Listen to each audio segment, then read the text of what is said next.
예, 지난주에 우리가 대린절 셋째 주일 또 그리고 교회가 창립한 11주년 기념일로 예배를 드렸습니다. 그래서 이제 교회는 바로 우리라는 것을 좀 강조해서 말씀을 드렸고, 하나님께서 이제 우리에게 그 자녀된 삶을 살고 공동체 삶을 통해서 하나님 앞에 영광 돌리는 것을 지난주에 말씀을 드렸습니다. 요한복음 강해 이제 그 전주에 연결해서 오늘 6장 뒷부분을 봅니다. 오늘 제목은 너희도 가려느냐, 예수님이 하시는 물음이시죠. 오늘 67절 끝부분에 보면 예수님께서 제자들이 흩어져 가는 가운데 12제자들에게 너희도 가려느냐 그렇게 이제 물으시는 그 물음이죠. 이 제목으로 해서 오늘 말씀을 좀 함께 살펴보도록 합니다. 요한복음은 그 기록한 것이 특별한 목적을 가지고 있다. 그렇게 제가 계속 말씀을 드렸습니다. 요한복음을 사도 요한이 기록하면서 하고자 하는 것은 뭐냐 하면 이 요한복음을 읽는 사람이 예수님이 하나님의 아들 성자 예수, 그리고 이 예수님이 바로 그리스도 구주, 죄에서 구원할 자이시라는 것을 알고 믿게 하기 위해서 기록했다. 요한복음 20장이 그렇게 말씀을 하죠. 20장 31절에. 그리고 읽는 너희로 예수 이름을 힘입어서 믿고 그 예수 이름을 힘입어서 생명을 얻게 하려 합니다. 이렇게 이제 요한복음 전체를 기록한 목적을 말씀을 했지요. 그래서 요한복음에는 예수님이 누구냐? 나사렛에서 요한의 아들 또는 요셉의 아들 또는 마리아의 아들, 그래서 태어나고 출산하고 이런 것이 아니고 말씀이 육신으로 오신, 육신은 나사렛 예수의 모습이지만 하나님께서 육신의 몸을 입고 오신 하나님이시다, 그런 말을 하는 거죠. 그래서 예수님이 그렇게 오셔서 우리를 구원할 자이시다, 이걸 말씀을 하는데, 이제 매장마다 그런 과정으로 이제 어떤 내용들이 기술되어 있지요. 요한복음 6장에는 이제 예수님께서 갈릴리 호수 건너편 디베랴 건너편 산에 제자들과 함께 올라가시니까 수많은 사람들이 왔어요. 그래서 6장 2절에 보면 큰 무리가 따르니, 큰 무리가 예수님 따라왔어요. 그런데 그들이 왜 왔느냐? 병자들에게 행하시는 표적을 보았기 때문에 예수님 계신 곳으로 무리가 왔다. 그래서 수많은 무리가 와서 예수님 하신 말씀을 듣는데, 예수님께서 보시니까 지난주에 말씀드렸지만 이때가 언제냐 하면 6월절, 유대인의 명절. 그런데 보통이면 어지간하면 6월절 명절이 되면 사람들은 예루살렘 성전으로 순례를 가는 게 보통인데, 왜? 하나님 말씀을 따라서 살기 때문에. 그런데 이들은 그렇게 그 갈릴리 지역에서 예루살렘으로 갈 만한 그런 물질도, 그런 마음의 여유도 없는, 말하자면 요즘 말하면 참 힘든 사람들, 먹고 살기 힘든 사람들. 그러니까 할 일도 없으니까 예수님 저기 가신다, 저기 계신다, 그러니까 이제 예수님의 소문을 듣고 표적을 보고 이제 예수님 앞에 몰려드는 무리들. 그래서 예수님께서 그들을 보고 그들이 시장한 줄 알고 예수님이 어떻게 이들을 먹일까 하면서 빌립에게 묻죠. 어떻게 하여야 하겠느냐? 그러니까 빌립이 조금씩 거두어서 200데나리온의 떡을 사서 나누더라도 모자랄 것입니다. 200데나리온 같으면 2천만 원쯤 된다고 볼 수 있습니다. 요즘 말하면. 일당 10만 원이라고 하고 한 데나리온이 일당이니까. 그래 좀 모아서 2천만 원 모아서 다 빵을 사든지 떡을 사든지 뭐 어떻게 하든지 나누어도 모자란다는 거죠. 살 데도 없지만 계산이 아주 빠른 거죠. 할 수 없습니다, 이 말이죠. 그러니까 이제 옆에 있던 안드레가 주위를 보더니 한 아이가 가져온 작은 도시락, 작은 떡 5개, 물고기 2마리 반찬.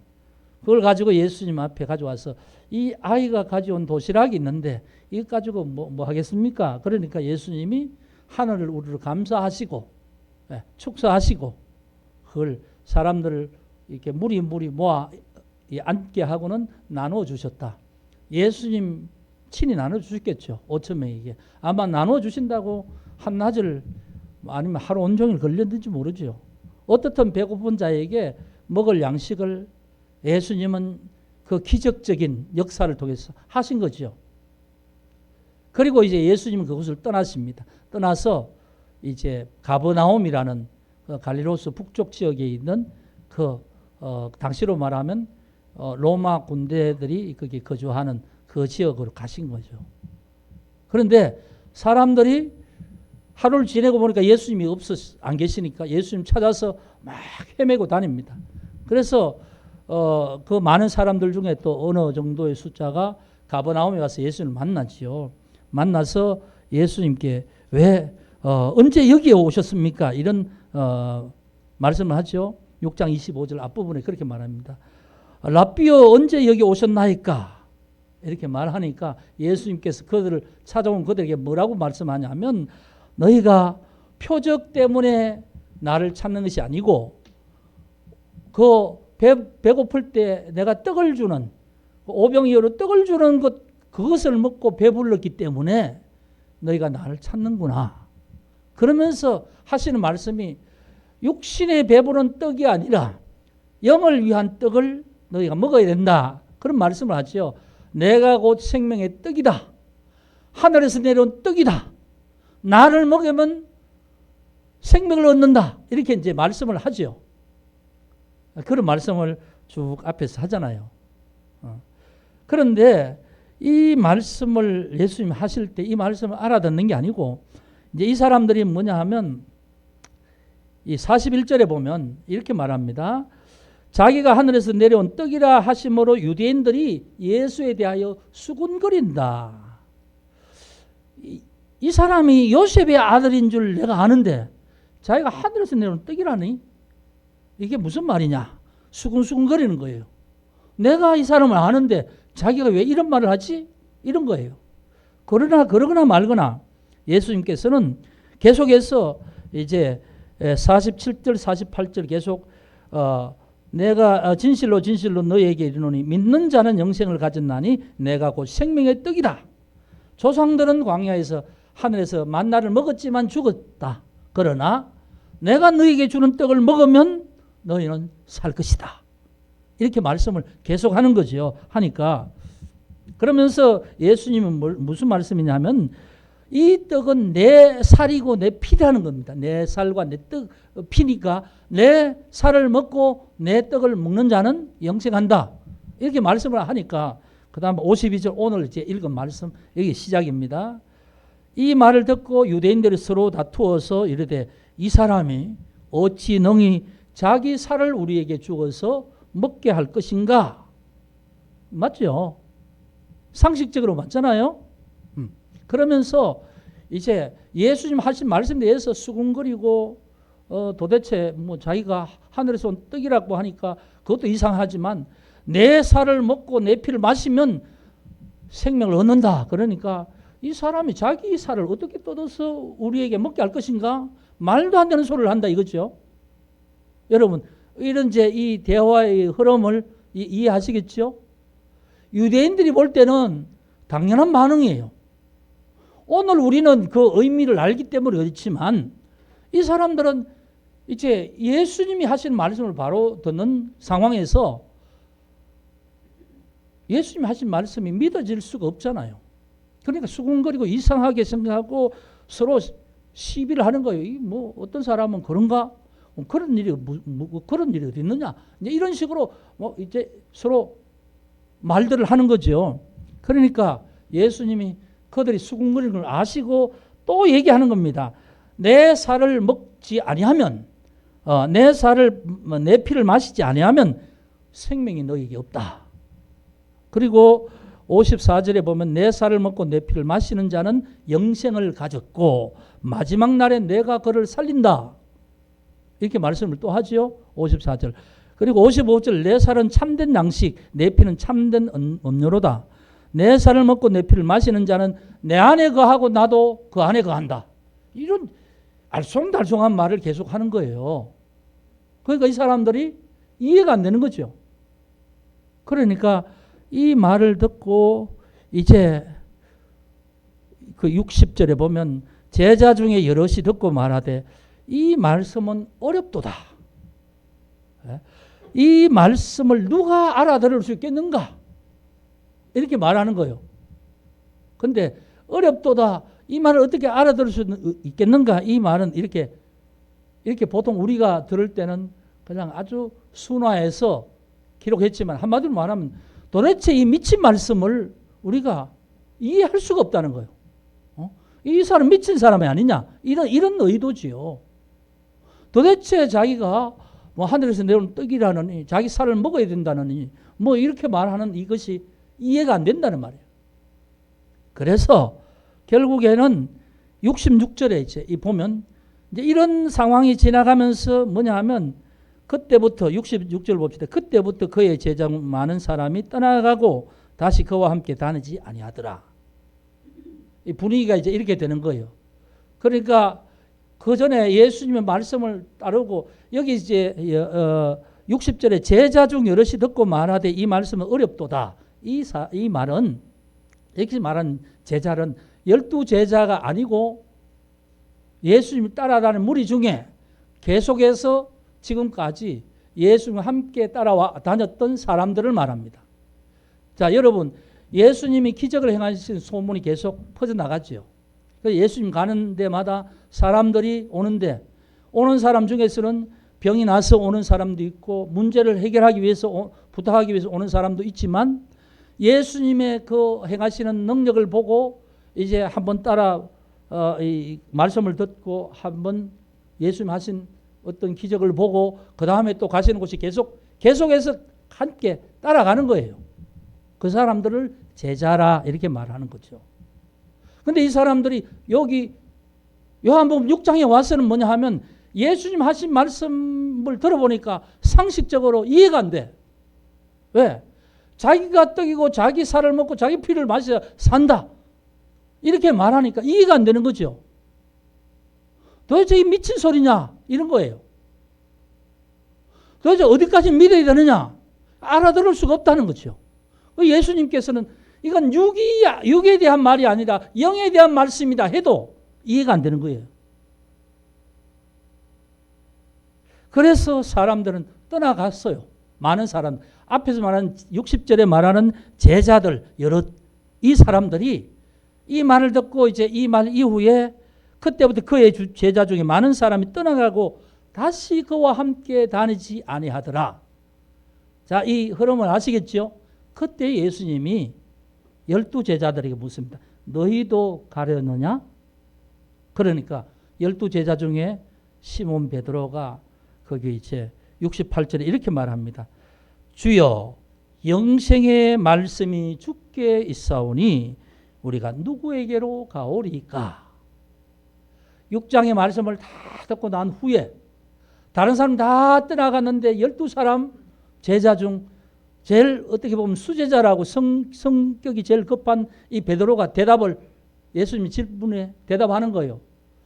주여 영생의 말씀이 주께 있사오니 우리가 어디로 가겠습니까? 주님과 함께 있겠습니다는 어떻게 말하면 믿음의 고백이지요.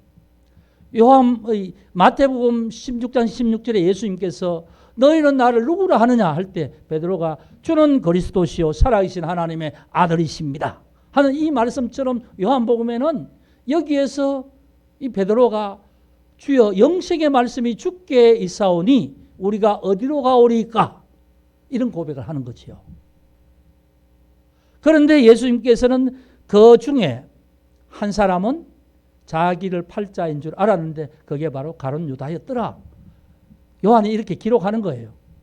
이게 이제 이 요한복음 6장의 내용의 이 흐름입니다. 자, 그러면 오늘 이 말씀을 좀 정리해서 말씀을 드리면 이런 겁니다. 오늘 6장에서 떡을 먹고 예수님의 기적을 그 자리에서 보았지요. 그 사람들이 예수님을 찾아왔지요.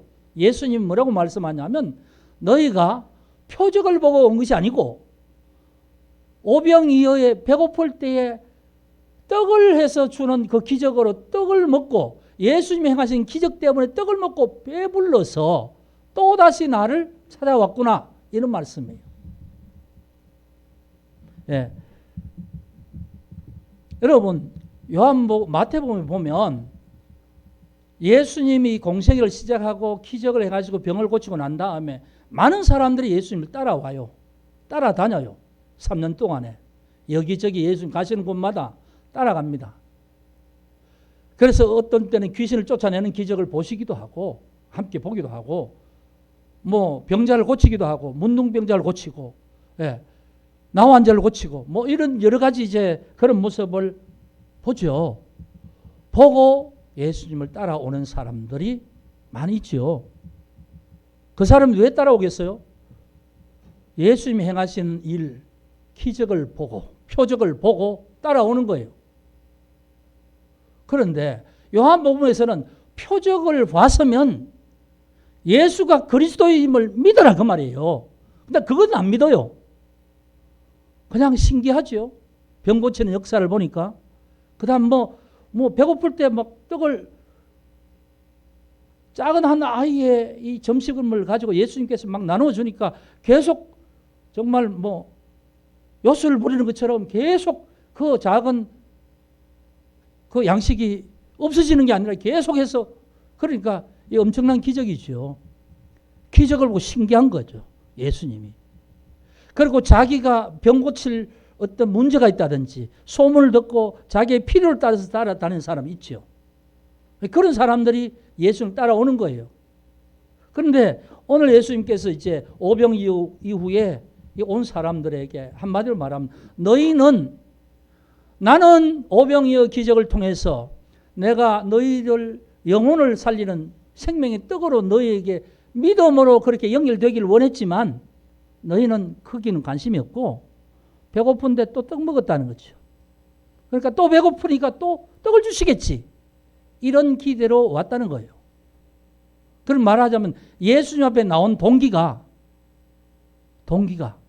믿음 때문에 나온 동기가 아니라 그 말이에요. 여러분 아시겠어요? 이 말은.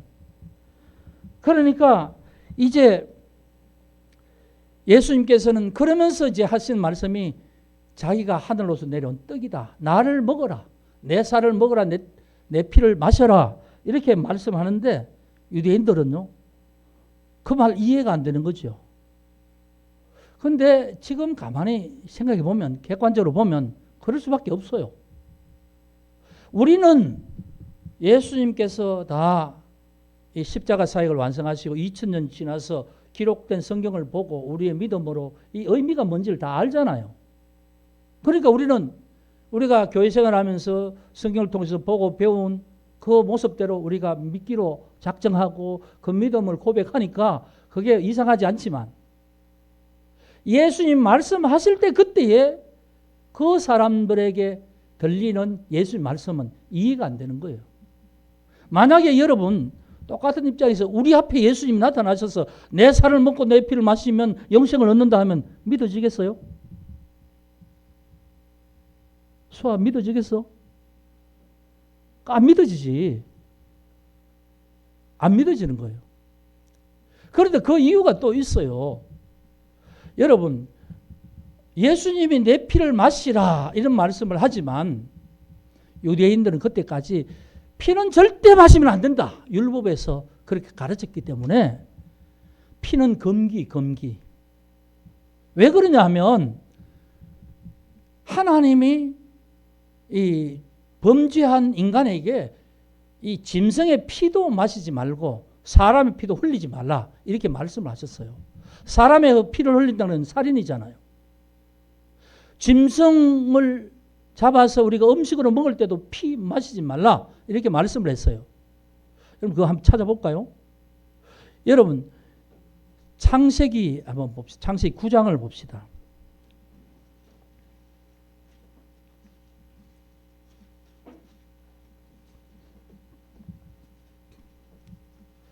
창세기 9장 3절 4절 봅시다. 여러분 한번 찾아보세요. 말씀은 제가 읽겠습니다.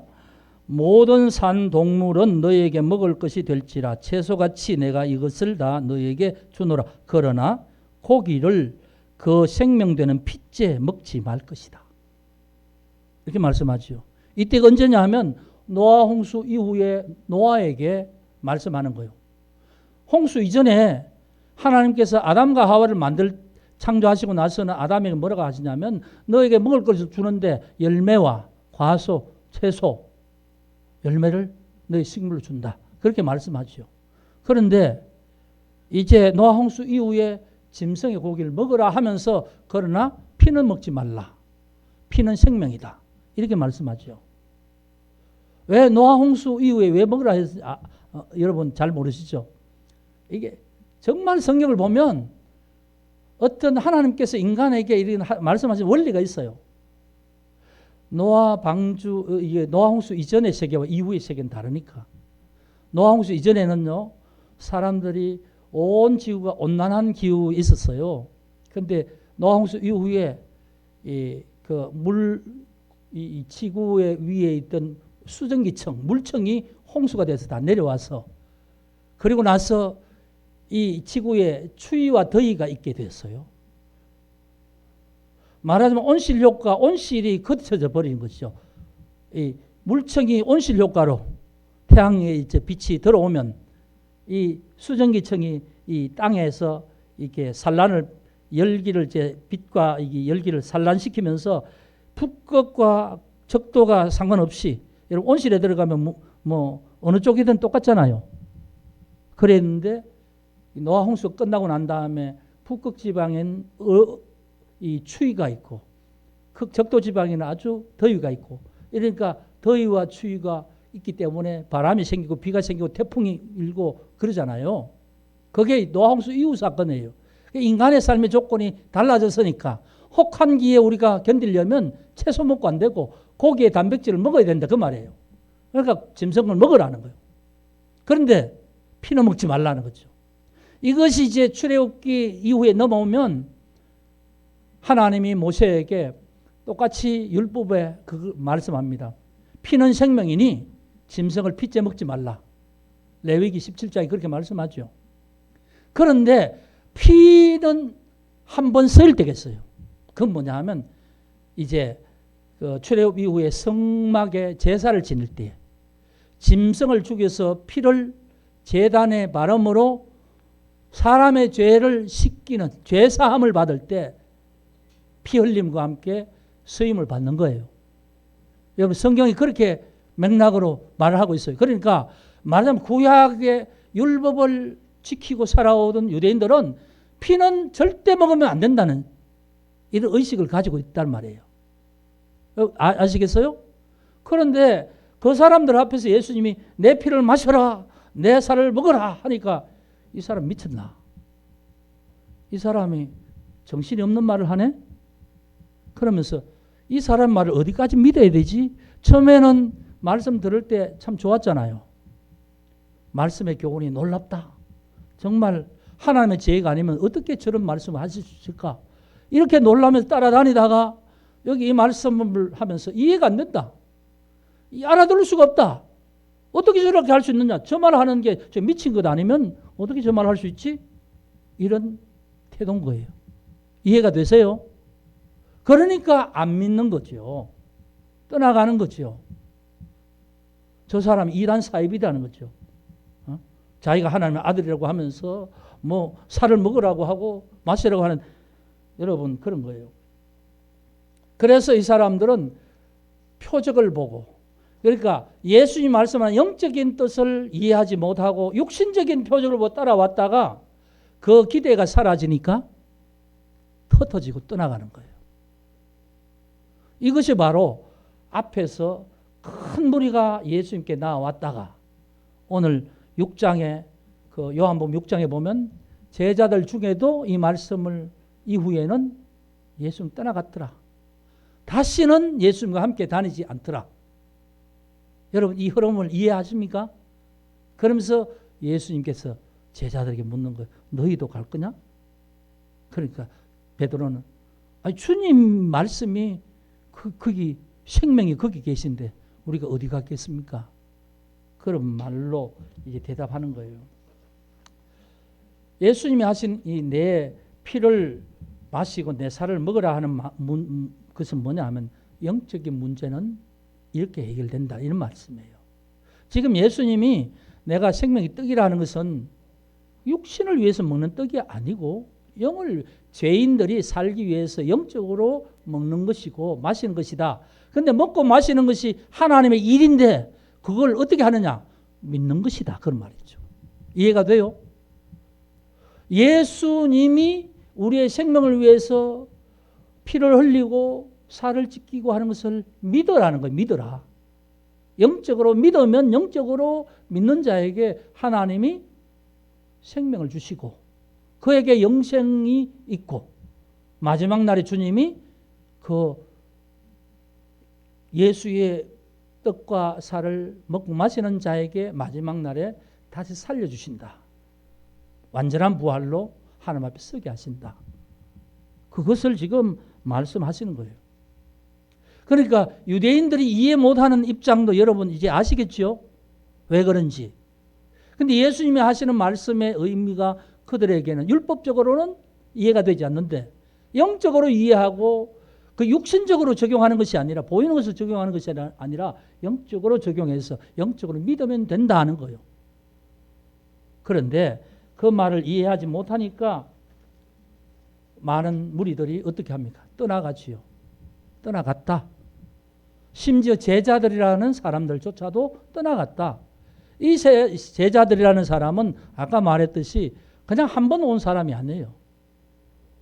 계속 지속적으로 이전까지 예수님을 따라서 말씀을 듣고 예수님과 함께 하기로 약속했던 사람들이겠죠. 12 제자와는 좀 다른 무리들 중에 열심히 있는 사람들 그쯤 되겠죠. 그러나 이들도 말씀을 이해하지 못하니 떠나갔더라. 여러분 오늘 이 말씀에서 우리가 많이 좀 생각해 볼 점이 있어요.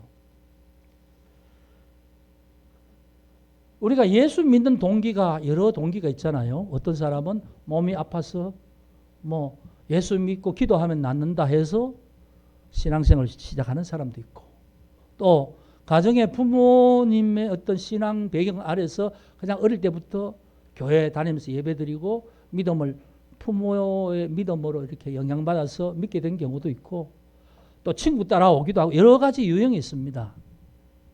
궁금해서. 그런데 궁금해서 와서 이렇게 신앙생활을 하다가 하나님께서 원하시는 참된 복음을 우리가 알고 믿지 못하면 내가 예수를 믿는 게 겉도는 신앙생활이 되는 거죠. 그래서 예수 믿는 게 그냥 습관이 되고 안 가면 좀 뭔가 서운하게 되고 또 예수 교회 가서 예배 드려야 벌 받지 않을 것 같고 또 평소에 가만히 있다가 어려움이 있을 때 기도하면 응답 주신다고 하니까 막 주님 이런 문제가 있어서 기도하는데 응답해 주세요. 이래서 이제 교회 와서 기도하기도 하고 여러 유형이 있잖아요. 그러면 그런 유형의 믿음이 참된 믿음이냐라는 거예요. 나의 믿음은 어떤 믿음에 속하느냐 그런 말씀이 바로 오늘 이 말씀에서 볼 수 있는 거죠.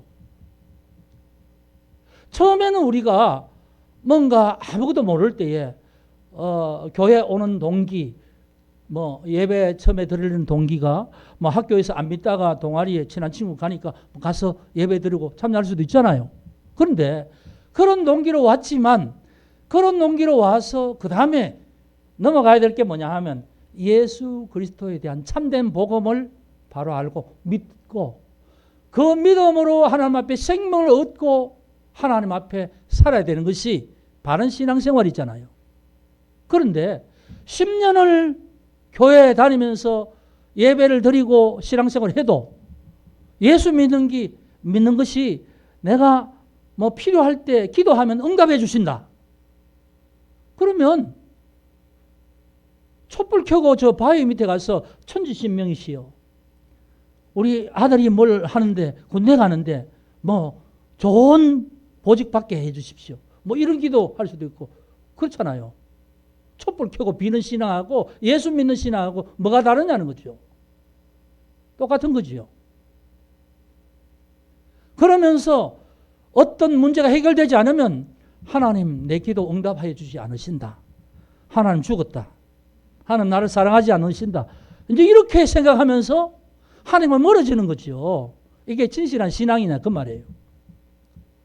이게 과연 하나님을 믿는 자의 모습이냐 그런 말이에요. 떠나간 사람들의 신앙 이 모습이 그런 사람들이라는 거죠. 여러분 이해되십니까? 그래서 오늘 말씀에서 예수는 내 생명, 영혼의 생명을 주시는 떡이고 살이라는 것을 이걸 믿어야 된다는 말입니다.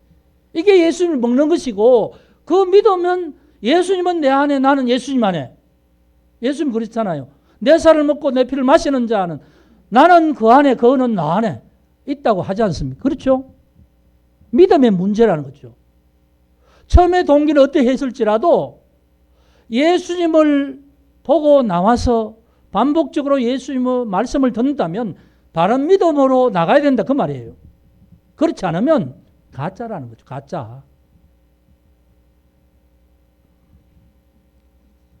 이런 사람들의 어떤 모습 중에 어떤 어떻게 보면 참 이런 태도의 신앙인들의 특징이 있어요. 자기중심적이에요. 자기중심적. 하나님을 믿는데 하나님 앞에 내가 뭐 하나님 주신 은혜에 대해서 내가 감사한 것보다는 하나님이 내게 뭘 해주셔야 돼. 복을 주셔야 돼. 복 안 주시면 하나님이 아니야. 내게 해주셔야 돼. 다른 사람은 필요 없고 내게 해주셔야 돼. 그래서 이 사람들이 그런 떡이 있다면 항상 우리에게 주소서 이렇게 말하잖아요. 배고프지 않는 떡이 있다면 항상 그런 떡이 있다면 그런 떡을 항상 우리에게 나에게 주소서. 여러분 예수 믿는 걸요 내가 하나님 내게 복 주십시오 하는 이것으로 예수 믿는다고 생각하면 안 됩니다. 복 주실 수 있지요. 우리의 문제를 해결해 주실 수 있지요.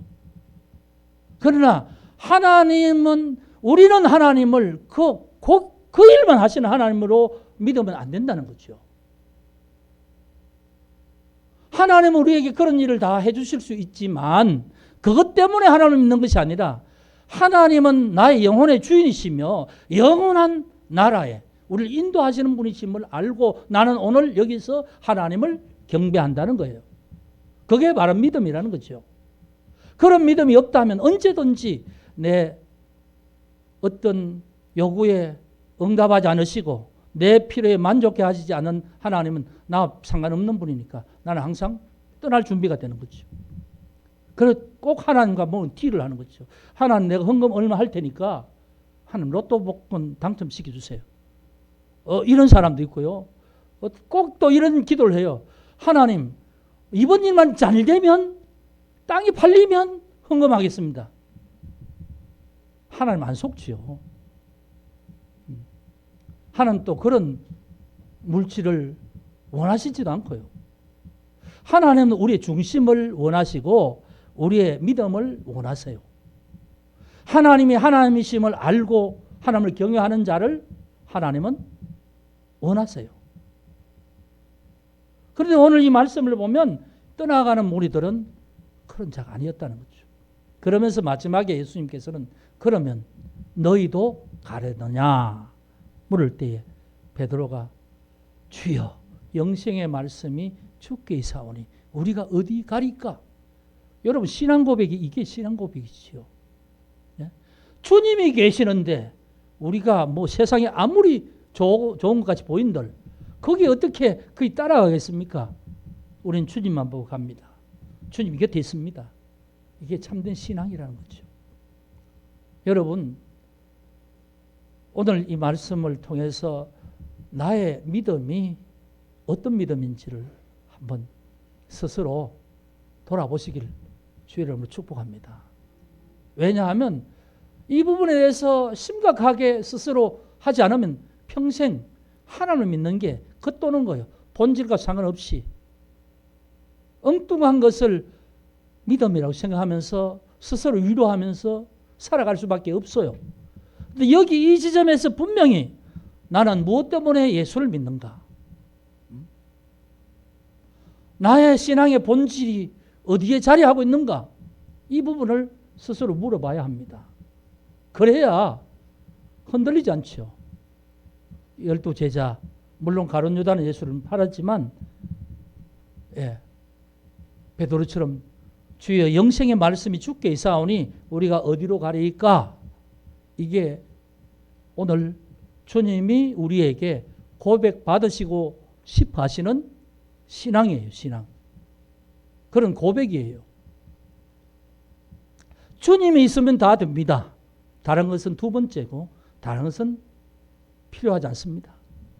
그러면 주님께서 우리를 기쁘게 여기셔서 우리의 필요를 채워주실 줄 몰라요. 그런데 우리가 격가지를 가지고 자꾸 얘기하니까 정신 차리라고. 지난주에도 말씀드렸지요. 선물을 사서 저녁에 돌아오는 아빠가 좋은 거지, 아빠의 손에 있는 선물 보따리에 마음이 빼앗겨서 문 그냥 닫고 들어가서 선물 보따리 헤치면서 아빠는 광고 덮고 아빠가 뭐 만져보려 하면 절대로 아빠가 사온 건데도 아빠를 보지도 못하게 하는 그런 어리석은 아이 같은 그런 믿음을 우리가 가져서는 안 된다는 것입니다. 여러분, 요한복음 6장은 그렇게 하면서 예수님은 생명의 떡이다. 내 살을 먹고 내 피를 마시는 것. 그것은 뭐냐 하면 예수의 피와 살의 그 의미를 내가 믿고 하나님께서 그것을 통해서 죄사함을 주셨다는 것을 믿어라. 확고히 믿어라. 그러면 살리라. 바로 그렇게 우리가 말씀하시는데 이 6장의 흐름을 보면 앞에 수많은 사람이 와서 떡을 먹었지만 뒤에는 예수의 말씀을 듣고 난 다음에는 그 의미를 이해하지도 못하고 받아들이지도 못하고 예수님을 떠나가고 다시는 주님과 함께 다니지 아니하더라. 얼마나 어리석은 사람들입니까? 그런데 12제자들만, 그 중에 11명의 제자들만은 예수님을 떠나지 않고 있었다. 오늘 이 말씀의 끝에 뉘앙스에 바로 그런 부분이 있죠. 적어도 11사람의 제자처럼 예수에 대한 마음을 가지고 있어야만 이 시대에, 흔들리기 쉬운 이 시대에 참된 믿음으로 살아가는 사람이라 하나님께서 그렇게 인정하실 것입니다. 여러분은 그런 믿음으로 하나님 앞에 나아가시기를 주의 이름으로 축복합니다. 기도합시다. 아버지 하나님 감사합니다. 주님 오신 성탄을 준비하고 기다리는 대림절 넷째 주일에 오늘 주님께서 생명의 떡으로 말씀하시며 이 떡을 먹어야 살리라 하셨습니다. 그러나 그 말씀을 들은 유대인들 중에 또 제자들 중에 많은 자들이 떠나가고 다시는 그와 함께 다니지 아니하더라 하는 이 말씀의 의미심장한 이 말씀을 우리 깊이 생각하게 하시고 주님을 향해서 주의 말씀이 여기 계시오니 우리가 어디로 가오리까 하는 베드로의 신앙 고백 같은 그런 마음으로 주 앞에 나아가는 저들 되게 하여 주옵소서. 그래서 매일매일 하나님과 예수 그리스도 주 되심을 고백하며 하나님 앞에 우리의 삶을 올려드리며 살아가는 거룩한 백성이 되게 하옵소서. 인도하여 주시기를 원하오며 예수 그리스도 이름으로 기도합니다.